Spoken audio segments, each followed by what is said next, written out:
ओम शांति। 10 अक्टूबर 2025। बाबा के महावाक्य। मीठे बच्चे, तुम्हें एक बाप से एक मत मिलती है जिसे अद्वैत मत कहते हैं। इसी अद्वैत मत से तुम्हें देवता बनना है। प्रश्न। मनुष्य इस भूल भुलैया के खेल में सबसे मुख्य बात कौन सी भूल गए हैं? उत्तर, हमारा घर कहाँ है उसका रास्ता ही इस खेल में आकर भूल गए हैं। पता ही नहीं है कि घर कब जाना है और कैसे जाना है। अभी बाप आए हैं तुम सबको साथ ले जाने। तुम्हारा अभी पुरुषार्थ है वाणी से परे स्वीट होम में जाने का। गीत। रात के राही थक मत जाना। ओम शांति। गीत का अर्थ और कोई समझ न सके। ड्रामा प्लान अनुसार कोई गीत ऐसे बने हुए हैं मनुष्यों के जो तुम्हें मदद करते हैं। बच्चे समझते हैं अभी हम सो देवी देवता बन रहे हैं। जैसे वह पढ़ाई पढ़ने वाले कहेंगे हम सो डॉक्टर बैरिस्टर बन रहे हैं। तुम्हारी बुद्धि में है हम सो देवता बन रहे हैं। नई दुनिया के लिए यह सिर्फ तुम्हें ही ख्याल आता है। अमर लोग नई दुनिया सतयुग को ही कहा जाता है। अभी तो न सतयुग है न देवताओं का राज्य है। यहाँ तो हो नहीं सकता। तुम जानते हो यह चक्र घूमकर अभी हम कलयुग के भी अंत में आकर पहुंचे हैं और कोई की भी बुद्धि में चक्र नहीं आएगा। वह तो सतयुग को लाखों वर्ष दे देते हैं। तुम बच्चों को यह निश्चय है बरोबर यह 5000 वर्ष बाद चक्र फिरता रहता है। मनुष्य 84 जन्म ही लेते हैं। हिसाब है न। इस देवी देवता धर्म को अद्वैत धर्म भी कहा जाता है। अद्वैत शास्त्र भी माना जाता है। वह भी एक ही है। बाकी तो अनेक धर्म है, शास्त्र भी अनेक है। तुम हो एक। एक द्वारा एक मत मिलती है। उसको कहा जाता है अद्वैत मत। यह अद्वैत मत तुमको मिलती है। देवी देवता बनने के लिए यह पढ़ाई है न। इसलिए बाप को ज्ञान सागर नॉलेजफुल कहा जाता है। बच्चे समझते हैं हमको भगवान पढ़ाते हैं नई दुनिया के लिए। यह भूलना नहीं चाहिए। स्कूल में स्टूडेंट कभी टीचर को भूलते हैं क्या? नहीं। गृहस्थ व्यवहार में रहने वाले भी जास्ती पोजीशन पाने के लिए पढ़ते हैं।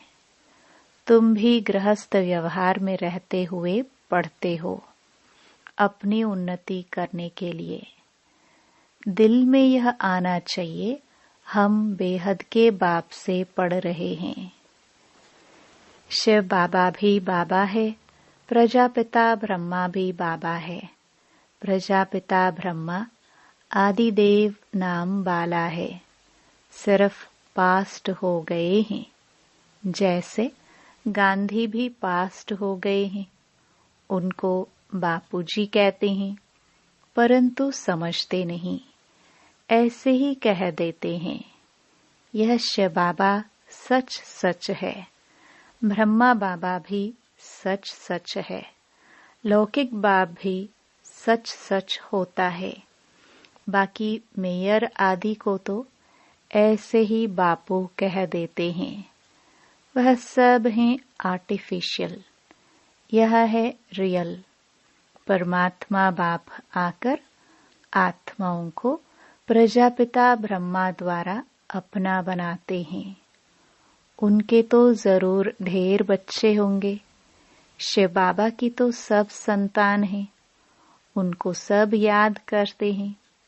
फिर भी कोई कोई उनको भी नहीं मानते, पक्के नास्तिक होते हैं, जो कहते हैं यह संकल्प की दुनिया बनी हुई है। अभी तुमको बाप समझाते हैं, यह बुद्धि में याद रखो, हम पढ़ रहे हैं। पढ़ाने वाला है शिव बाबा। यह रात दिन याद रहना चाहिए। यही माया घड़ी घड़ी भुला देती है, इसलिए याद करना होता है। बाप, टीचर, गुरु तीनों को भूल जाते हैं। है भी एक है, फिर भी भूल जाते हैं। रावण के साथ लड़ाई इसमें है। बाप कहते हैं, हे आत्माएं, तुम सतो प्रधान थी, अभी तमो प्रधान बनी हो। जब शांति धाम में थी तो पवित्र थी। प्योरिटी के बिगर कोई आत्मा ऊपर में रह नहीं सकती। इसलिए सब आत्माएं पतित पावन बाप को बुलाती रहती हैं। जब सभी पतित तमो प्रधान बन जाते हैं, तब बाप आकर कहते हैं, मैं तुमको सतो प्रधान बनाता हूँ। तुम जब शांति धाम में थे तो वहाँ सब पवित्र थे।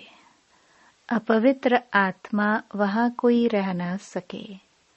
सबको सजाए भोग कर पवित्र जरूर बनना है। पवित्र बनने बगैर कोई वापस जा ना सके। भल कोई कह देते हैं, ब्रह्म में लीन हुआ, फलाना ज्योति ज्योत समाया। ये सब है भक्ति मार्ग की अनेक मतें। तुम्हारी यह है अद्वैत मत।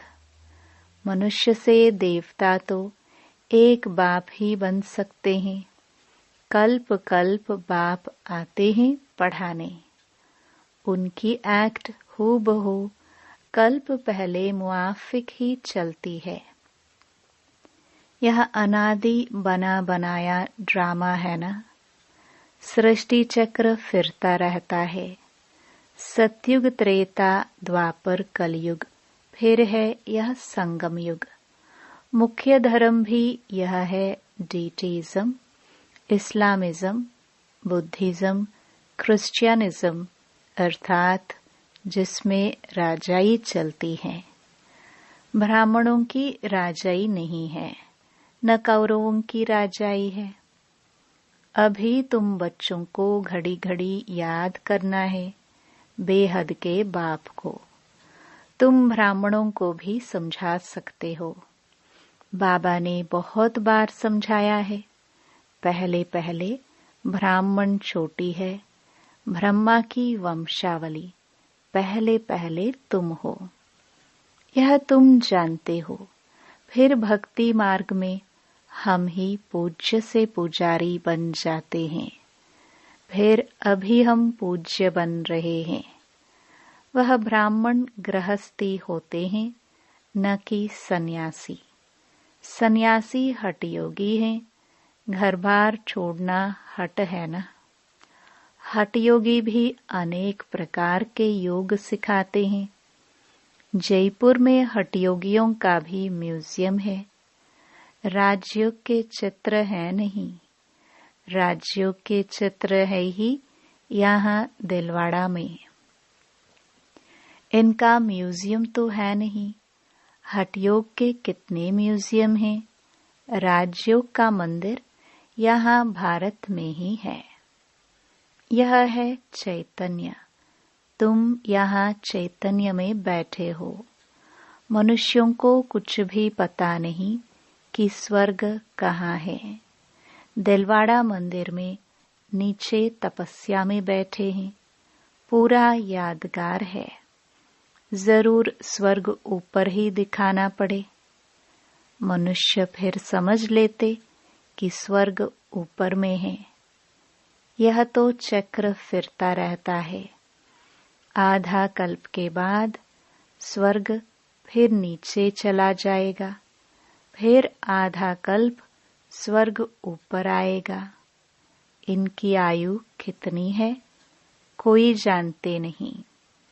तुमको बाप ने सारा चक्कर समझाया है। तुम ज्ञान लेकर ऊपर जाते हो। चक्र पूरा होता है, फिर नए सिर चक्र शुरू होगा। यह बुद्धि में चलना चाहिए। जैसे वह नॉलेज पढ़ते हैं तो बुद्धि में किताब आदि सब याद रहते हैं ना। ये भी पढ़ाई है। ये भरपूर रहना चाहिए, भूलना नहीं चाहिए। ये पढ़ाई बूढ़े, जवान, बच्चे आदि सबको हक है पढ़ने का। सिर्फ अलफ को जानना है। अलफ को जान लिया तो बाप की प्रॉपर्टी भी बुद्धि में आ जाएगी। जानवर को भी बच्चे आदि सब बुद्धि में रहते हैं। जंगल में जाएंगे तो भी घर और बछड़े याद आते रहेंगे। आपे ही ढूंढ कर आ जाते हैं। अब बाप कहते हैं, बच्चे मामेकम याद करो और अपने घर को याद करो, जहां से तुम आए हो पाठ बजाने। आत्मा को घर बहुत प्यारा लगता है। कितना याद करते हैं, परंतु रास्ता भूल गए हैं। तुम्हारी बुद्धि में है, हम बहुत दूर रहते हैं, परंतु वहां जाना कैसे होता है? क्यों नहीं हम जा सकते हैं? यह कुछ भी पता नहीं है। इसलिए बाबा ने बताया था, भूल भुलैया का खेल भी बनाते हैं। जहां से जाए दरवाजा बंद। अभी तुम जानते हो, इस लड़ाई के बाद स्वर्ग का दरवाजा खुलता है। इस मृत्यु लोक से सब जाएंगे। इतने सब मनुष्य नंबरवार धर्म अनुसार और पाठ अनुसार जाकर रहेंगे। तुम्हारी बुद्धि में ये सब बातें हैं। मनुष्य ब्रह्म तत्व में जाने के लिए कितना माथा मारते हैं। वाणी से परे जाना है। आत्मा शरीर से निकल जाती है तो फिर आवाज नहीं रहता। बच्चे जानते हैं, हमारा तो वह स्वीट होम है। फिर देवताओं की है स्वीट राजधानी, अद्वैत राजधानी। बाप आकर राजयोग सिखलाते हैं, सारी नॉलेज समझाते हैं। जिसके फिर भक्ति में शास्त्र आदि बैठ बनाए हैं। अभी तुमको वह शास्त्र आदि नहीं पढ़ना है। उन स्कूलों में बूढ़िया आदि नहीं पढ़ती है। यहाँ तो सब पढ़ते हैं। तुम बच्चे अमरलोक में देवता बन जाते हो। वहाँ कोई ऐसे अक्षर नहीं बोले जाते हैं जिससे किसी की ग्लानि हो। अभी तुम जानते हो, स्वर्ग पास्ट हो गया है, उनकी महिमा है। कितने मंदिर बनाते हैं, उनसे पूछो ये लक्ष्मी नारायण कब होकर गए हैं, कुछ भी पता नहीं है। अभी तुम जानते हो, हमको अपने घर जाना है। बच्चों को समझाया है, ओम का अर्थ अलग है और सोहम का अर्थ अलग है। उन्होंने फिर ओम सोहम सो का अर्थ एक कर दिया है। तुम आत्मा शांति धाम में रहने वाली हो फिर आती हो पाठ बजाने। देवता, क्षत्रिय, वैश्य, शूद्र बनते हैं। ओम अर्थात हम आत्मा। कितना फर्क है। वह फिर दोनों को एक कर देते हैं। यह बुद्धि से समझने की बातें हैं। कोई पूरी रीति समझते नहीं है तो फिर झुटका खाते रहते हैं। कमाई में कभी झुटका नहीं खाते हैं। वह कमाई तो है अल्पकाल के लिए, यह तो आधा कल्प के लिए है। परंतु बुद्धि और तरफ भटकती है तो फिर थक जाते हैं। उबासी देते रहते हैं। तुमको आंखें बंद करके नहीं बैठना चाहिए। तुम तो जानते हो आत्मा अविनाशी है, शरीर विनाशी है। कलयुगी नरकवासी मनुष्यों को देखने और तुम्हारे देखने में भी रात दिन का फर्क हो जाता है। हम आत्मा बाप द्वारा पढ़ते हैं। यह कोई को पता नहीं। ज्ञान सागर परमपिता परमात्मा आकर पढ़ाते हैं। हम आत्मा सुन रही हैं। अपने को आत्मा समझ बाप को याद करने से विकर्म विनाश होंगे। तुम्हारी बुद्धि ऊपर चली जाएगी। शिव बाबा हमको नॉलेज सुना रहे हैं। इसमें बहुत रिफाइन बुद्धि चाहिए।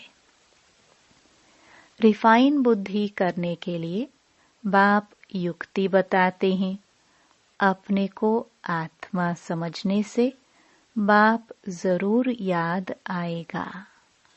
अपने को आत्मा समझते ही इसलिए हैं कि बाप याद पड़े। संबंध रहे जो सारा कल्प टूटा है। वहाँ तो है प्रालब्ध, सुख ही सुख, दुख की बात नहीं। उनको हेवन कहते हैं। हेवनली गॉड फादर ही हेवन का मालिक बनाते हैं। ऐसे बाप को भी इतना भूल जाते हैं।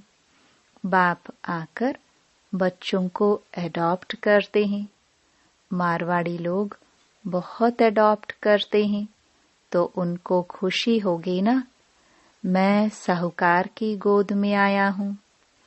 साहूकार का बच्चा गरीब के पास कभी नहीं जाएगा। यह प्रजापिता ब्रह्मा के बच्चे हैं तो जरूर मुख वंशावली होंगे ना।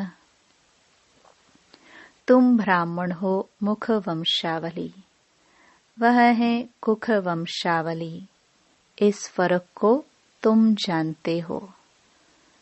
तुम जब समझाओ तब मुख वंशावली बने। यह एडॉप्शन है। स्त्री को समझते हैं मेरी स्त्री। अब स्त्री कुख वंशावली है या मुख वंशावली? स्त्री है ही मुख वंशावली। फिर जब बच्चे होते हैं वह है कुख वंशावली। बाप कहते हैं ये सब है मुख वंशावली। मेरी कहने से मेरी बनी ना, मेरे बच्चे हैं, यह कहने से नशा चढ़ता है। तो ये है सब मुख वंशावली। आत्माएं थोड़े ही मुख वंशावली हैं। आत्मा तो अनादि अविनाशी है। तुम जानते हो यह मनुष्य सृष्टि कैसे ट्रांसफर होती है। पॉइंट्स तो बच्चों को बहुत मिलती है। फिर भी बाबा कहते हैं और कुछ धारणा नहीं होती है, मुख नहीं चलता है। तो अच्छा, तुम बाप को याद करते रहो तो तुम भाषण आदि करने वालों से ऊंच पद पा सकते हो। भाषण करने वाले कोई समय तूफान में गिर पड़ते हैं। वह गिरे नहीं, बाप को याद करते रहे तो जास्ती पद पा सकते हैं। सबसे जास्ती जो विकार में गिरते हैं तो 5 मार मंजिल से गिरने से हड गुड टूट जाते हैं। 5वीं मंजिल है देह अभिमान, 4थी मंजिल है काम फिर उतरते आओ। बाप कहते हैं काम महाशत्रु है। लिखते भी हैं बाबा हम गिर पड़े। क्रोध के लिए ऐसे नहीं कहेंगे कि हम गिर पड़े। काला मोह करने से बड़ी चोट लगती है। फिर दूसरे को कह न सके कि काम महाशत्रु है। बाबा बार बार समझाते हैं क्रिमिनल आंखों की बहुत संभाल करनी है। सतयुग में नंगन होने की बात ही नहीं। क्रिमिनल आई होती नहीं, सिविल आई हो जाती है। वह है सिविलियन राज्य। इस समय है क्रिमिनल दुनिया। अभी तुम्हारी आत्मा को सिविलाइज मिलती है जो 21 जन्म काम देती है। वहां कोई भी क्रिमिनल नहीं बनते। अब मुख्य बात बाप समझाते हैं, बाप को याद करो और 84 के चक्र को याद करो। ये भी वंडर है जो श्री नारायण है, वही अंत में आकर भाग्यशाली रथ बनते हैं। उनमें बाप की प्रवेशता होती है तो भाग्यशाली बनते हैं। ब्रह्मा सो विष्णु, विष्णु सो ब्रह्मा। यह 84 जन्मों की हिस्ट्री बुद्धि में रहनी चाहिए। अच्छा, मीठे मीठे सिखिलदे बच्चों प्रति मात पिता बाप दादा का याद प्यार और गुड मॉर्निंग। रूहानी बाप की रूहानी बच्चों को नमस्ते। धारणा के लिए मुख्य सार। पहला, बाप की याद से बुद्धि को रिफाइन बनाना है। बुद्धि पढ़ाई से सदा भरपूर रहे। बाप और घर सदा याद रखना है और याद दिलाना है। दूसरा, इस अंतिम जन्म में क्रिमिनल आई को समाप्त कर सिविल आई बनानी है। क्रिमिनल आंखों की बड़ी संभाल रखनी है। वरदान, दातापन की स्थिति और समाने की शक्ति द्वारा सदा विघ्न विनाशक समाधान स्वरूप भव।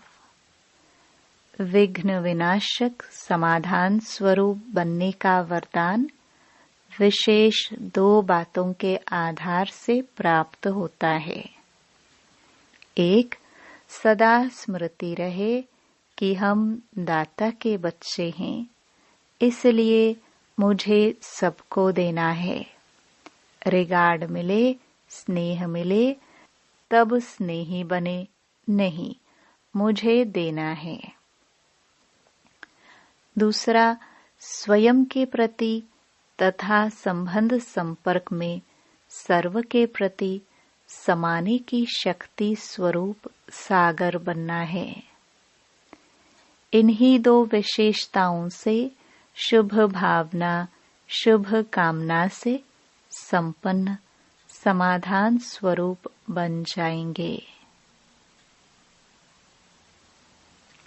स्लोगन, सत्य को अपना साथी बनाओ तो आपकी नैया नाव कभी डूब नहीं सकती।